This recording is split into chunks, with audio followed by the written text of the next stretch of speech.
Today I'm making Panko Fried Shrimp with Sriracha Mayo. It's crispy on the outside and juicy on the inside. It's really easy to put together. First I'm going to start by making the Sriracha Mayo. It's pretty easy. I just get 1 cup of mayo and stir in the Sriracha sauce. The amount of Sriracha sauce is to your own taste.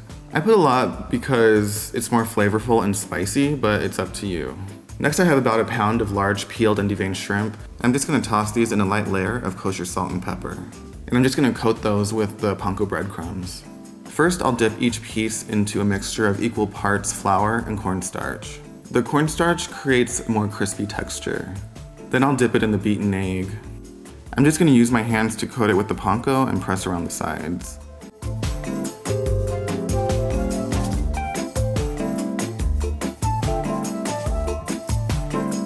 To fry the shrimp, I have a medium pot filled about halfway with vegetable oil.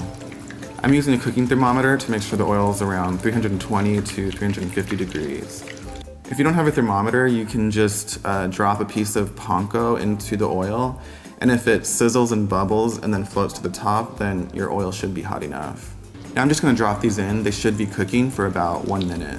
Don't overcook them. I also don't want to overcrowd the pot or it'll drop the temperature of the oil to be too low.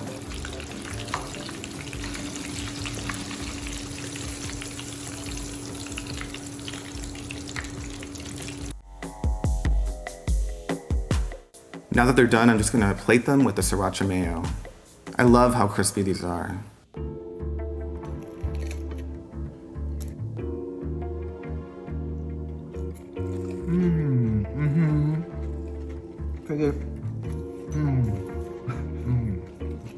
Anyways, I hope you guys are inspired to try this recipe and have a delicious rest of your day.